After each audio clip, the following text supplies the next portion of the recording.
చాలా తక్కువ బడ్జెట్లో రూపొందడం, భారీ వసూళ్లను రాబట్టడం మలయాళ సినిమాలకు మామూలే. అలా మలయాళం నుంచి వచ్చిన మరో సినిమానే సుమతి వలవు. హారర్ కామెడీ జోనర్లో నిర్మితమైన ఈ సినిమా ఈ ఏడాది ఆగస్టు 1వ తేదీన థియేటర్లలో విడుదలైంది. అర్జున్ అశోకన్, మాళవిక మనోజ్ ప్రధానమైన పాత్రలను పోషించిన ఈ సినిమా ఈ రోజు నుంచి జీ5లో మలయాళంతో పాటు తెలుగు, తమిళ, హిందీ భాషల్లోనూ స్ట్రీమింగ్ అవుతోంది. కథ: అది అడవిని ఆనుకుని ఉన్న కల్లేలి అనే ఒక చిన్న గ్రామం. ఆ గ్రామానికి మూడు వైపులా ఫారెస్ట్ ఉంటుంది. అక్కడి నుంచి రోడ్డు మార్గంలో కాస్త దూరం ముందుకు వెళితే ఒక టర్నింగ్ వస్తుంది. దానినే సుమతి వలవు అనే పేరుతో పిలుస్తూ ఉంటారు. చాలా కాలం క్రితం చనిపోయిన సుమతి అనే యువతి అక్కడ దెయ్యమై తిరుగుతుందని ఆ గ్రామస్తులంతా భావిస్తూ ఉంటారు. బ్రిటిష్ వారి కాలంలో అక్కడ ఏర్పాటు చేసిన స్థావరాన్ని ఆ దెయ్యం భయంతో ఖాళీ చేశారనే ఒక మాట ప్రచారంలో ఉంటుంది. సుమతి అనే ఆ దెయ్యం భయం కారణంగా రాత్రి 8 గంటలు దాటిన తరువాత ఎవరూ కూడా ఇల్లు దాటరు. ఆ సమయం దాటిన తరువాత అటుగా ఎవరూ వెళ్లకుండా ఒక చెక్పోస్టును కూడా ఏర్పాటు చేస్తారు. ఆ ఊరుకి చెందిన శేఖరన్ పెద్దకూతురు మాలు తనకి నచ్చిన వ్యక్తితో పారిపోతుంది. అయితే ఆ సమయంలో ఆమెను దెయ్యం చంపేసి ఉంటుందనే ఒక అనుమానం కూడా అక్కడివారిలో ఉంటుంది. మాలు పారిపోవడానికి సహాయపడింది అప్పు అనే డౌట్ శేఖరన్ ఫ్యామిలీకి ఉంటుంది. అప్పటి నుంచి ఆ రెండు కుటుంబాల మధ్య శత్రుత్వం కొనసాగుతూ ఉంటుంది. అయితే శేఖరన్ రెండో కూతురు భామ మాళవిక మనోజ్ అప్పును ప్రేమిస్తూ ఉంటుంది. ఈ నేపథ్యంలోనే సుమతి కథను కొట్టిపారేస్తూ ఆ ఏరియాకి కొత్తగా ఎస్ఐ బెంజిమన్ వస్తాడు. అప్పుడు ఏం జరుగుతుంది? సుమతి ఎవరు? ఆమె నేపథ్యం ఏమిటి? భామతో అప్పు పెళ్లి జరుగుతుందా అనేది కథ.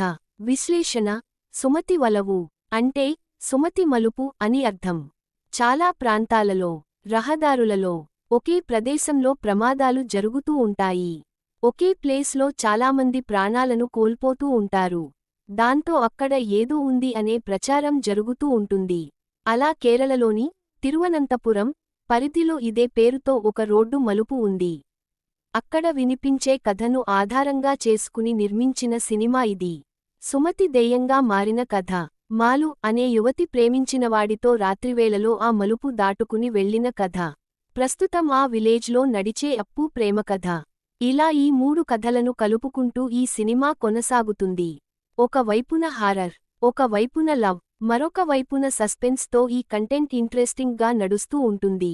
ప్రధానమైన పాత్రలను, సన్నివేశాలను డిజైన్ చేసిన తీరు ఆకట్టుకుంటుంది. విలేజ్లో ఉండే పాత్రలు విలేజ్లో ఉండగా కొత్త ఫారెస్ట్ ఆఫీసర్గా హరి, పోలీస్ ఆఫీసర్గా బెంజిమన్, ఆర్మీ ఆఫీసర్గా మహేష్ ఒకరి తరువాత ఒకరుగా ఆ విలేజ్లోకి ఎంటర్ కావడం ఇంట్రెస్టింగ్గా అనిపిస్తుంది.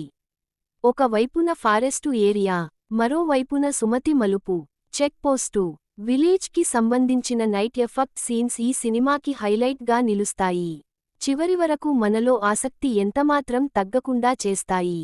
పనితీరు: నిజానికి ఇది యథార్థ సంఘటనతో ముడిపడిన ఒక చిన్న కథ. కానీ దర్శకుడు ఈ కథను అల్లుకున్న తీరు, కథనాన్ని నడిపించిన విధానం ప్రేక్షకులను మెప్పిస్తుంది. నిజమైన గ్రామం, గ్రామస్తుల మధ్యనే ఈ కథ నడిచిందేమో అనేంత సహజంగా సన్నివేశాలను ఆవిష్కరించడం కనిపిస్తుంది. కథ, స్క్రీన్ ప్లేతో పాటు శంకర్ ఫోటోగ్రఫీ, రంజిన్ రాజ్ నేపథ్య సంగీతం, షేక్ మహ్మద్ అలీ ఎడిటింగ్ ఈ సినిమాకి మరింత సపోర్ట్గా నిలిచాయి. ఆర్టిస్టులంతా చాలా సహజంగా నటించారు. కథాకథనాలకు తగిన లొకేషన్స్ ఈ సినిమాకి మరింత హెల్ప్ అయ్యాయని చెప్పాలి. ముగింపు: బలమైన కథనాథనాలతో ఒక చిన్న సినిమాను రూపొందిస్తే, పాత్రలను, సన్నివేశాలను ఇంట్రెస్టింగ్గా డిజైన్ చేస్తే ఎలా ఉంటుందో ఈ సినిమా చెబుతుంది. ఎలాగో దెయ్యం ఉంది కదా అని మాటిమాటికి భయపెట్టకుండా ఈ కంటెంట్ను నడిపించిన తీరు ఆడియన్స్కి నచ్చుతుంది. Please subscribe friends.